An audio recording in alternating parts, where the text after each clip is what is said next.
Recording in progress. Good evening, everyone, and welcome to the November 21st Finance and Administration Committee meeting. My name is Jim Spear. I'm the chair. Michael Salmonson's here. Michael Gaudini's here, and Borough Manager Matt West is here. And first on the agenda is the approval of the October minutes. I move to approve the minutes for the Finance and Administration meeting. I'll second because October 17, 2024. Yeah, Michael that's Michael's the nicely took them. All in favor of approving the minutes? Are approved. Speaking which, do you want draft? Do you want me to draft? I mean, if you want to this time, you certainly can. I will not stand in your way. Let me see if I can get the November minutes open into an editable. Okay. You can have access to the AI summary that's coming too if you want. Oh, yeah, we can do it that way. Whatever you want. I can do it that way. That mean, the minutes will need a little more detail, like you'll need, like who made the motion and who seconded and things like that. Let me see if I can get this open. Treasurer's report, Mr. West. So apologies, I just realized that I did not include the treasurer's report in this committee's meeting packet, but if you would refer to the business meeting packet, Right. apologies for that. There's nothing too out of the ordinary. I do want to draw your attention to the earned income tax as of October 31st, 2024. We are about $252,000 short of our updated budgeted amount. As of today, I did some checking and we are about $87,000 short of our goal. So I'm still pretty confident in that updated budgeted amount for 2024. What could account for that? Just people being late about paying, or? We're now in the fourth quarter of 2024, so you usually get like, first quarter, second quarter, third quarter, fourth quarter. All right. We get it just about every day, at least every week. So just that was the only thing that I wanted to bring to this committee's attention. When, I know you won't be around, but when will be the time that we get like a full year, to see if we came in on target? You should know early January. Yeah, I mean, you'll know December 31st. Yeah. Because we get daily reports. Anytime there's a transaction from the EIT tax administrator, we get notified. We have that report. So that's how I was able to generate the up-to-date, as of today, number for you. Great. Any questions about that? Let's see. Wait a minute. 2025 budget. 2025 budget, thank you. Yep, so the 2025 budget will be before council this evening for consideration for adoption. There is one thing that I am planning to bring to council's attention. I know I talked to the Michaels today about that during our small meeting, something that came up this morning. It has to do with short-term disability. So if you recall, as related to one of the draft police agreement, the borough has agreed to provide short-term disability for the police department. And unbeknownst to me, the quote that I received was using all of the entire universe of employees for the borough. If we are to only go for those 5 sworn officers, we'd have to go to a different insurance agent, and it would change our rates because we're now in a category that would be 10 or less, or 10 or fewer employees. So it changes it, and it would delay us being able to then connect that to our draft agreement. So my recommendation to council, and I'm going to ask this for council this evening, to amend the motion to include providing short-term disability benefit for all borough employees for 2025. It would be about a $10,000 commitment annually to provide pretty good short-term disability for all 18 borough employees. I've already budgeted $3,000. That was the budget number that I was budgeting for the police department. So it would be an additional about, let's call it $7,000 shortfall from the budget that was presented. I have money in that budget that I can do some adjustments. So I'm going to ask council for approval to amend that budget to include short-term disability.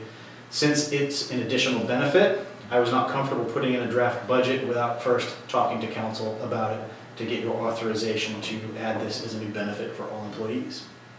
I do believe it would be a really good benefit for employees. Yeah.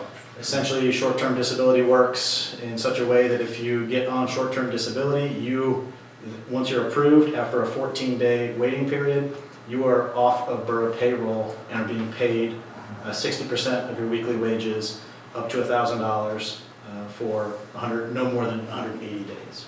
So there is a potential savings for the borough. I know it's insurance, so, but the potential payoff is that it could actually benefit the borough if and when an employee would go on short-term disability.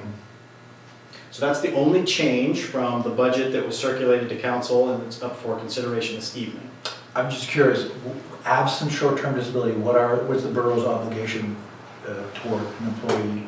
Good question. We do not have an obligation except for the police department.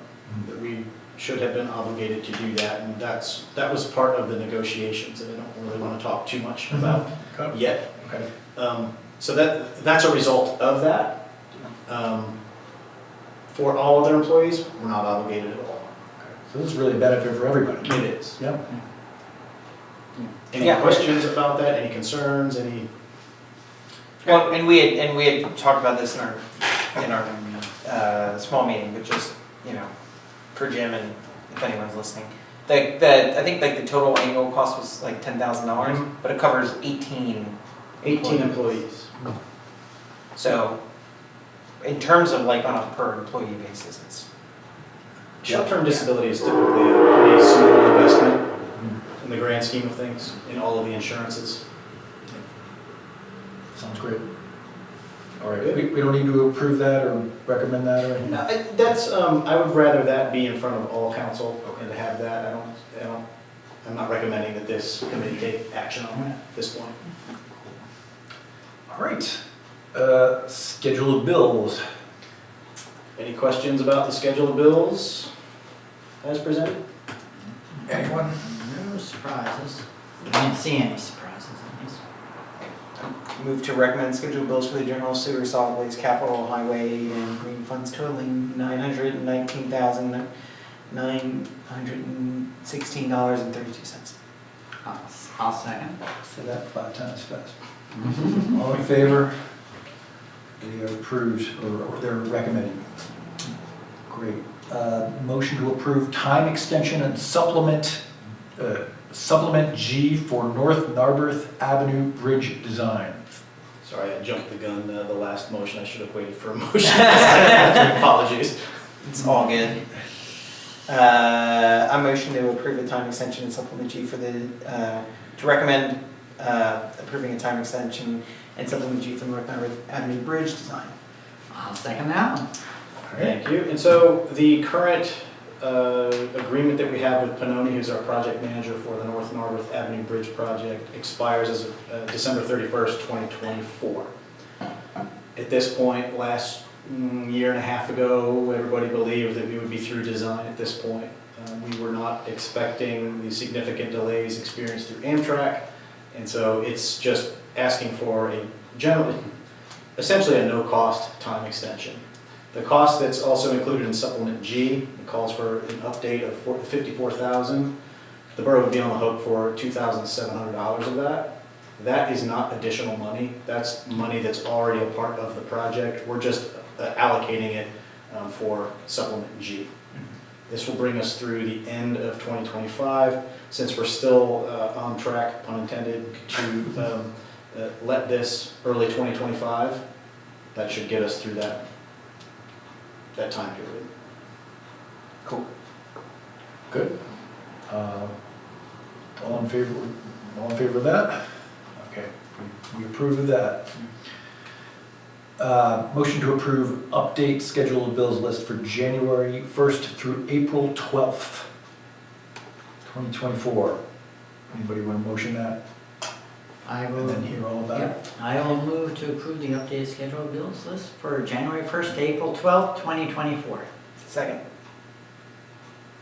So this was an accounting error from our perspective.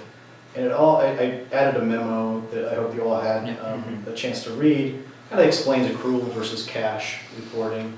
It's a button in our accounting software. When you generate a schedule of bills, you toggle it back and forth, and it got toggled to accrual for the first 3 schedule of bills that were generated for council review. In government processes, all bills that the borough pays need to go in front of council for approval. That's the schedule of bills. Most of these bills that are on your schedule of bills have been paid. They're recurring bills that go through the month that we can't wait for council approval to process because it will get late fees. Those that are one-offs, those checks are held before after that meeting, and then we send those checks out.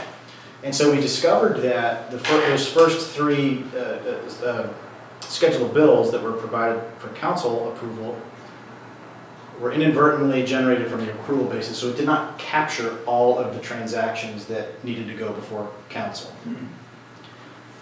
Again, it's accounting. As I stated in the memo, your balance sheet, or budget versus actual, that's real. Those numbers are good, right? You've been seeing those transactions, and they've been accounted for in the budget versus actual. So this is not changing our bottom line. These are not unpaid bills that we found. This is something that was in a clerical error, and for our audit, for our 2024 audit, it's important for us to make sure that we have all of the bills that we've paid go before council for review and approval. That's the check and balance that is needed for our annual audit. So this is like they were in the wrong category and we were rehoming these to the correct category. Yes. Yeah. Yep. So it's not new money that we're asking to authorize. This is just, hey, these are the bills that have been paid. They should have gone in front of you for review. And I don't know if there's any bills that were on there that jump out to you that are out of the ordinary. I don't believe there are any on there. I mean, they were in front of us, they were approved by us, they just, right? These never These were made it. never made, Right. okay, because they were under The the. budget versus actual was correct that we were Yep. watching. It was always correct. Okay, But the list of bills were not yeah, uh, okay. on the right sheet. And thank you for your memo, I thought it was super helpful. Right, thank you. Because I know it's accounting, I nerd out on it, and I wanted to craft something that explains accrual versus cash and government fund accounting, and thank you. Yep. You wanna come to my end of the year? All right, all in favor of that? Sorry. Yep, we like it. Okay. D. Instead of me just reading it, just go ahead, make the motion. I'll move to approve resolution 2024-24, intergovernmental agreement between our borough, Lower Marion Township and Upper Marion Township, the annual municipal recycling grant application. Second. All right, so this came to us through the borough's grant, recycling grant administrator, Huff Associates. They manage this grant for many of the municipalities in southeastern PA. That's all they do. And it really helps us because it's a very data-centric and time-consuming process to collect all of the recycling data on an annual basis, plug it into the state's recycling grant form, and submit it. So they do that for us for a nominal fee on an annual basis. This was brought to us from Huff Associates. They are the grants administrator for both Lower and Upper Marion. And they had this eureka moment because they just recently had gone through a shared application process with Upper and Lower Marion. They submit a combined application, and then their eureka moment was, hey, what about Narberth? Narberth is within Lower Marion. So through this, the 3 municipalities will be able to submit a joint application, and Huff Associates will take care of all of the processing. And it'll benefit us, it'll reward us with an additional $1,100. So everybody's application results get lifted. Interestingly, starting in 2024, DEP announced that the recycling grant calculation has been changed, and municipalities are going to be getting less. It equals about 8% less than previous years. We do not get a lot. I budget usually about $9,500 to $10,000 annually. And if you remember, it goes into our solid waste fund. We don't use it for specific recycling efforts. It's just put into our solid waste fund from which we pay, recycling. So if we do go forward with this agreement, it would exceed that 8% expected reduction. So we'll actually come out ahead. How by doing this joint process do we end up in, like, does every municipality, all three of us, end up getting more out of? I guess it's That's because of the easy. algorithm that's used. Because it's a combined application, something that, because it's a Probably sum some of all, efficiency in the, you get bumped up to a different rate because it's higher. That's why we have Huff Associates. Yeah. I mean, there's probably some efficiency, right? They're not reviewing 3 grants once, so they reward you for that. Yeah, that's interesting. So someone invited Narberth, but not Bridgeport and West Conshohocken and all those other little. But we're in the middle of They're We're in not the middle of continuous to, well. Bridgeport is. Yeah, I can't. Okay, all right. Oh, okay, don't need to question that. and the is it so? It said it was based on tonnage. Tonnage of recycling. And so it's both residential, commercial, private residential, like, you know, if you So get, how do they track that? they got connections, that's why we pay them. They're going through our recycling Wow. trash. So if you No. have more recycling, No, you it's, get it's through trash companies. Trash companies Yeah. are required to report how much they collect. Okay. yeah. When they drop it off, they weigh it, Yeah. and they have okay. to submit quarterly reports Okay. of how much they've collected. Okay. Right. And that's not just the borough's trash hauler, but it's any commercial Right. entity that services any business as well. Right. Okay. So the more recycling that you have, the more that the formula funding gives you in return. That's my understanding. I don't know how the sausage is made, I just know that it's convoluted. Yeah. But that's the basic gist. Are these, Yes. Yeah. when you say we're coming out ahead, are these hard numbers, or are we gonna have to wait for the period, wait for the, That was the estimate provided by Huff. okay, so, They estimate that it would give us an additional, they estimate at least $1,100. so it could be different once we Could get be. through it, okay. And DEP is notoriously behind on these grant grant allocations. We just got, I think it was 2022s that we just got. So they're, Wow. and they use this, historically, they use this for budget games that they play. They'll withhold it and then they'll give it out and withhold it All right, at the state level. great. So we are up to date on all of our submission. It just rests with the state on their delay in paying municipalities, and not just Narberth, it's all municipalities. All right. All right, any more questions on that? All in favor? Yes.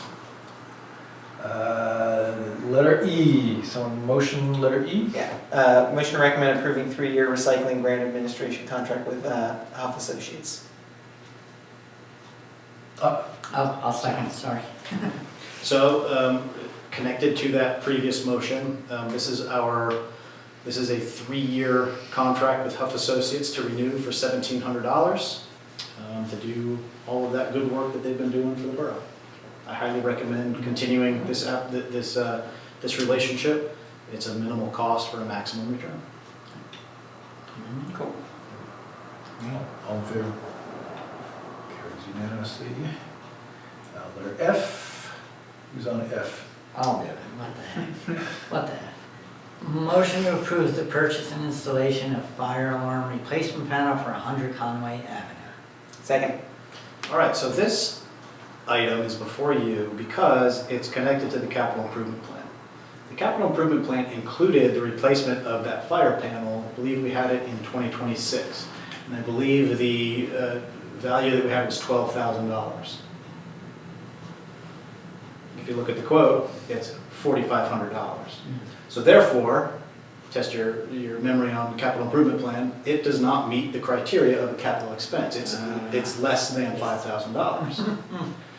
So this is an unbudgeted expense. It's related to the capital improvement plan. I wanted to bring it before council to say, hey, look, we're actually doing something on our capital improvement plan and paying significantly less for it. And good news is that we have funds available in our maintenance budget for 100 Conway to absorb this cost. Awesome. Sounds great. All in favor? Yep. Just so you know, the fire alarm panel is kaput in this building, so What? it has been for a couple of months. So So are it'd you be good saying to- that we should not be sitting here right now? So, good question. On the record? Prior to, on the record, I will say, prior to, once we knew that the alarm panel had failed, it was a day that our building code inspector was here. I said, Kevin, does this present a problem? He said, no. So looking at the fire code, we actually technically don't have to have a fire system here, but we do. So thankfully, we are not, we have not been against code regulations for it. This is just a really good thing to have. The fire code doesn't require this building to have a, Yeah, there are, well, it does if you have these certain requirements on it based upon total occupancy. And we just don't hit that threshold for total occupancy, sustained occupancy. And I'm not gonna butcher it any further. If Kevin was here, Kevin's. he could tell you the requirements. But we did run it through by him. He said, you're okay. Okay, Yeah, you wanna replace it, but you're not in violation right now. okay. very good. All in favor of approving that? Yes. All right, very good. Discussion items. Rules and procedures of Borough Council. This is just a status. It's the same status. The last month I've spent a lot of time on Parks Plan and other things, so I haven't been able to actually like sit down and focus and do the update needed. Cool. And I will work on that. Not a problem. Boards and commissions review, citizens board application update. Who's in a position to give an update for that? So I guess the question is, do we want to just, I think it looked fine. I thought we had Yeah. one tweak that we thought about. I don't remember what it was. But we should just be bringing it to the rest of the council. Is this something that council needs to approve? It's really just saying to you guys, yeah, go ahead and use this, right? Yeah, it doesn't seem like something that needs Just, council. it's administrative. Yeah, it so I might think we should just Yeah. start using it, if that's what we need Yep, to you're do. right. Yeah, it looked good. Yeah. Yeah, Cool. and if there's something that comes up, we can do it. Yeah, all right. Yeah. That's nice. Police advisory, that's still going through public health and safety, right? Police advisory charge? We don't have anything new on that here. All right, Human Relations Commission charge. So, so I met with Rebecca, outgoing chair Rebecca Starr this morning, to talk about, her primary concern is, there's been a staffing issue for the HRC for some time. So she and I talked about if we downsize the commission size, does that require some changes in manpower? And we kind of debated that, or changes in structure and how the commission operates. There's basically three primary parts to what the commission does. Mediation, if there's a complaint, they can mediate the charge. Between the complainants, if mediation's unsuccessful, they do a formal investigation and they can issue an adjudication and require changes. And then the third one that's sort of less well-defined, you may remember what we talked about, is sort of an education function and perhaps more community-facing rather than just dealing with a specific charge or issue that comes up. And that, in Rebecca's view, is probably the least well-defined part of the charge. And so I'm going to try and take a look at that. The Pennsylvania Human Relations Commission doesn't do a lot of that stuff, but actually the Philadelphia Commission does have a fairly robust kind of community outreach. It tends to be reactive more than proactive. So maybe before your time, Michael, but you may recall there was a racially charged incidents at South Philadelphia High School, primarily between the Asian community and the African American community many years ago. And the Human Relations Commission sort of came in to have community dialogue around that. If figured out issues. And it was actually very, That could be useful. it had been very successful.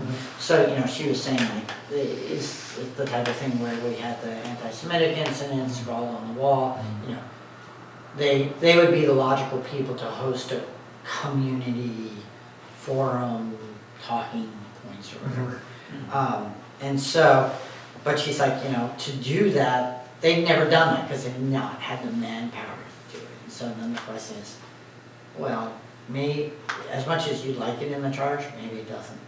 Maybe that needs to be taken out of the charge. Or maybe it needs to be that they can have some, you know, pro hoc members. You know, we talked about, do we have people in the community who are like mediators and, you know, people involved in this who maybe don't want to be on the commission itself, but would be resources to the commission for that sort of thing. Right? It doesn't, the commissioners don't have to be, you don't have to be a commissioner to lead a community dialogue. So the commission could sort of assemble Yes, and. yeah, say, oh, we need to have a community dialogue here, let's figure out the best person. You know, we have a panel of people, depending on what the issue is, we'll draw on that panel. Right, right. And that way, it's people who may not want to serve fully on the commission can be at their call. I kind of felt strongly that for the she also talked about maybe having people that could be appointed for the adjudication piece. I think that's problematic because Yeah. they have authority to do things, and so they have to be formal. I'm almost certain that they actually have to be commissioners if they're gonna issue, you know, some sort of, you know, cease and desist, some sort of injunctive, some sort of monetary relief. They have to be, you know, duly appointed and sworn, so. Right. Again, on the mediation piece, maybe not, same thing, we could potentially have a panel. The truth of the matter is it may be a solution begging for a problem because since the commission's inception, they've only had 2 mediations. So, Yeah, and I guess since Rebecca left, how many vacancies are there? so I think, so she hasn't formally resigned. I think it becomes effective at the beginning of the year. So I think there's 3 people left. We were talking about whether it made sense to try and get it done. She would love to get them down to 3. I'm thinking maybe 4 makes sense because your mediator can't serve as an adjudicator. So you'd have, you know, you could rotate who's going to be the mediator on any particular charge, and then they would sit out and you'd have an adjudication panel of 3, which kind of makes sense. So I think you could get away with 4. She was worried about whether we would need an alternate at the ready, just in case somebody couldn't serve for some reason. I'm thinking it's not that common in an event, but Well, because they only meet as needed, right? yeah. So, yeah, I guess in terms of charge stuff then, especially if it's, you know, it's a, you know, I would want, if the folks that are serving on the commission kind of want to take on like, you know, some of those expanded type things, then that would be good to know. But I like, you know, short of them wanting to do that, I would, you know, hesitate to give them a bunch of more things if they're not, you know, motivated. I mean, it's in the charge to do the community outreach and the community education. Okay. So the question is, do you leave it in the charge, Yeah. which I think you do. I mean, my own gut reaction is you do, because I think that can be an important piece. If you don't have the manpower, I think there's a way to keep it in the charge and still have, as I said, you know, you develop some people on call to be ready to help you with that. Yeah. You know, and you call them. So, but I mean, this is all very preliminary, and she and I just kind of talked about the issues. Those were sort of my top of the line. How do you feel about like, amending, writing a draft? Yeah. I think what I want to do is, you know, try and look through it. Oh, the other thing, there was actually one substantive thing that Rebecca raised, which I thought was a very good point. One form of discrimination that is not explicitly covered under state or federal law, and is not in our statute, is what I'll call income source. discrimination. Yeah, So it I was comes wondering up in the about- housing about context. that, yeah. So if you have a landlord can't discriminate against you, as long as you meet the income requirements, it doesn't matter if your income is coming from a voucher, state or federal yeah. supported voucher. And I do think that we should probably substantively amend the ordinance to add that. I'm gonna look at the ordinance again to see if there's anything else in there that might, it's now covered in some other ordinances that may not be covered by state law. I don't think so because, I helped draft this ordinance and it wasn't that long ago. And I made sure everything but the kitchen sink was included then. So I don't think that there's anything new to add. Like, there's been some stuff about genetic information, which really comes up more in the employment context. You can't test somebody genetically to say, oh, you're susceptible to cancer, so I'm not gonna hire you because, you're gonna end up costing me on my health and my self-insured health insurance. So that's that. All right. Okay. Next item is other, which is every other committee, every other commission. Did you guys, I sent out a little spreadsheet, just purely for keeping track of stuff, with all the commissions on it, Yeah, so, that was helpful. and with our original 4 per person assignment. Maybe can, like, in the downtime and between the Yeah. meetings, we could go through your 4 and Yeah. see Yeah. whether some charge exists somewhere already. Yeah. Maybe in the borough code. Mhm. I think a lot of this stuff is just boilerplate. And we could, and we should check some decide of if it we off. wanna bring somebody to our next meeting. yeah. too. So the one I was thinking, aside from these 2, which have been I think the ones we had in mind all along, Shade Tree Commission, there's been some talk recently about changing the shade tree ordinance, isn't that right? Would the charge to shade tree possibly change with the ordinance? I imagine it might. It could. Yeah. Because the current shade tree ordinance gives the shade tree some significant powers. Mhm. And so I think, hey, I really appreciate the Shade Tree Commission right now, and I think those changes should germinate from that committee. Oh, Yeah. God, you are on a roll today. That's well played, sir. Okay. There we go. Very good. So what are the changes coming up for the shade tree? Or is it related to like the species of, I thought they. No, we passed that. We passed a species list. Okay. What kind of It's things? mostly like what their powers are, because the way it's written, it makes me uncomfortable. They should be, like, and not in like it puts them in a disadvantage. Mhm. And so I want them, we've got a really good Shade Tree Commission, and you've got a lot of expertise. And to have them guide, provide to us, or counsel, their recommended changes, what they believe they can actually do. If you read through our Shade Tree Commission, our Shade Tree ordinance, there's a lot in there that we haven't necessarily been following, because it's really difficult to follow. Mhm. So I think it would be a good idea for them to give us an ordinance that is actually manageable, maintainable, and actionable. One thing, I don't know if you've noticed this, but there's an interaction between zoning hearing board and Shade Tree Commission that comes into play often when the zoning hearing board issues a ruling. They may choose to enforce the shade tree ordinance, and they often, or they have called in Shade Tree Commission to do consultation. But then it's unclear about whether that's mandatory or whether that's advisory. There have been cases that I know of that Shade Tree Commission chairs shown up to, a development site and had a consultation, with the developer or the owner, and said, okay, well, you should have tree here.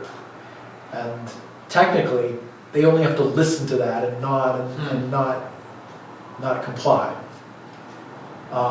So we should either make that a serious requirement, or we should get rid of it. Well, but aren't our tree requirements included in the saldo?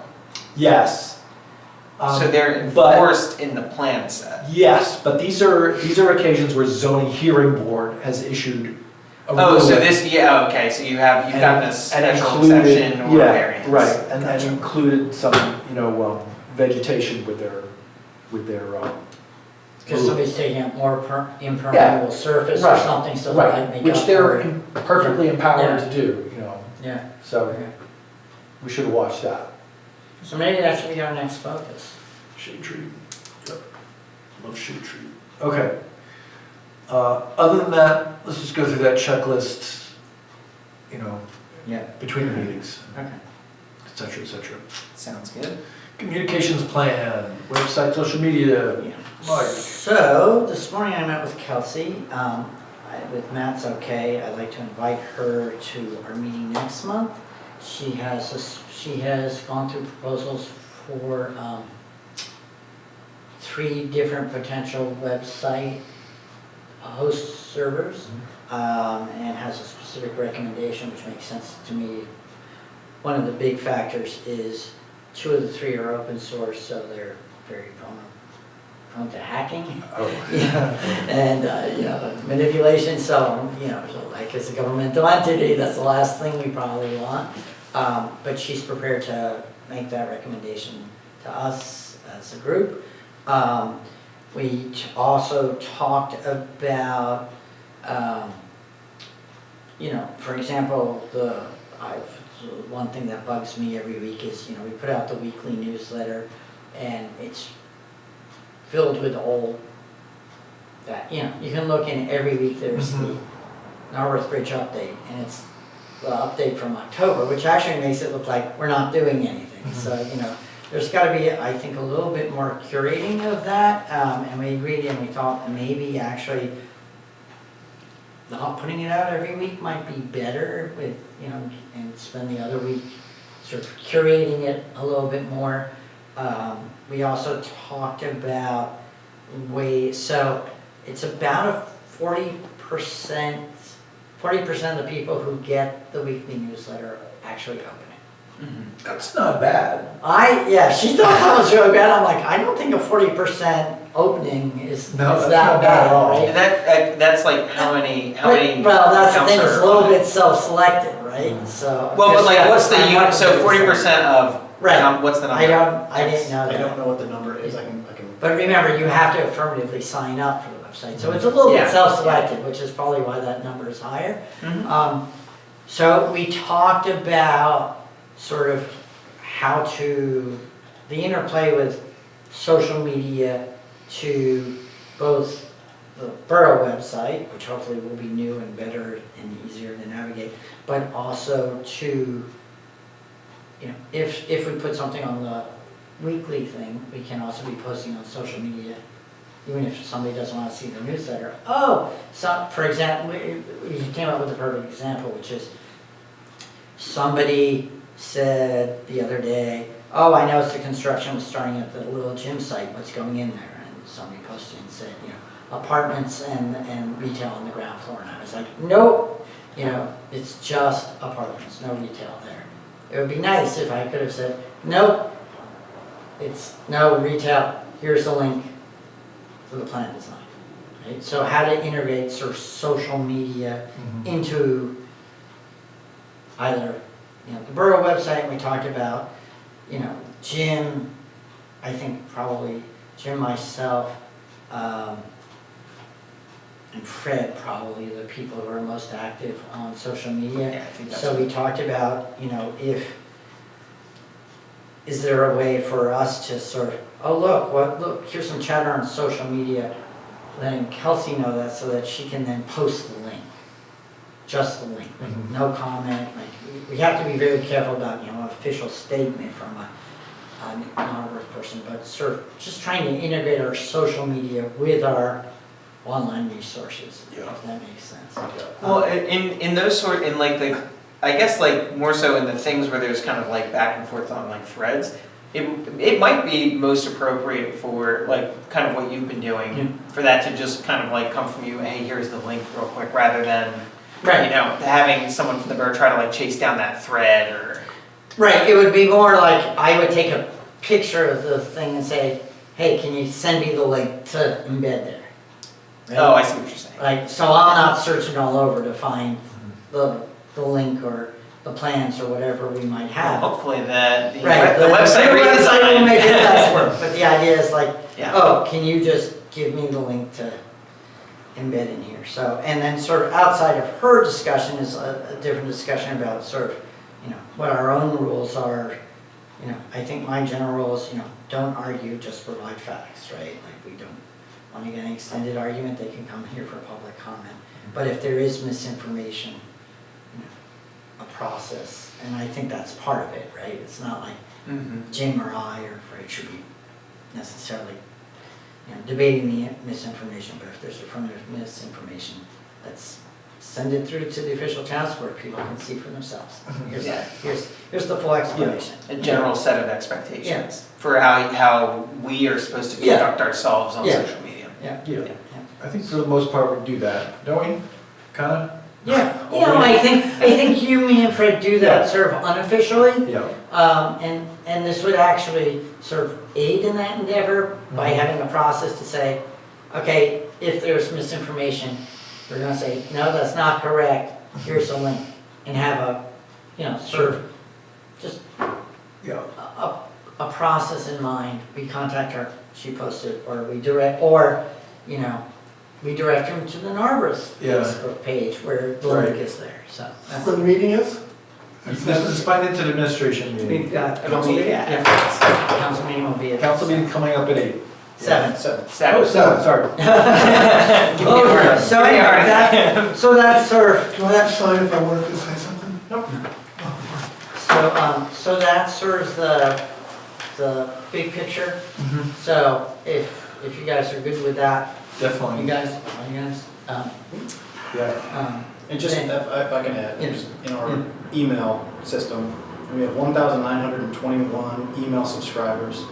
And according to the system, 54% of them are often. These are the percentage of subscribers who are highly engaged and often open and click your emails. That's a that's a really good Yeah. number. So it's about just over, 1,037 people.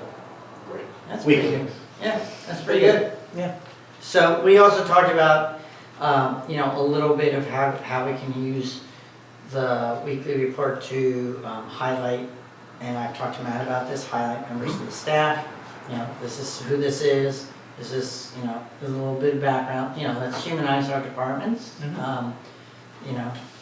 Staff, police, et cetera, everybody.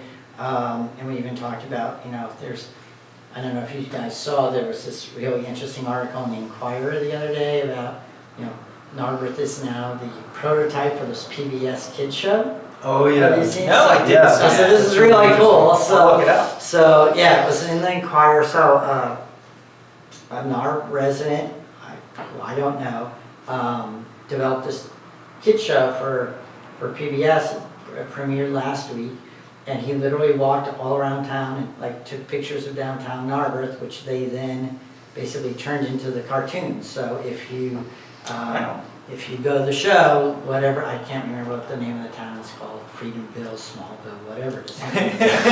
But it's Narberth, so, it's whatever, and it's Yeah. right down to the clock, so it's kind of cool. So, like, we should be, somebody's doing something interesting out there in the world, let's highlight a Narberth of the month, or, it can be an employee, but maybe we'll alternate that with just, non-employee.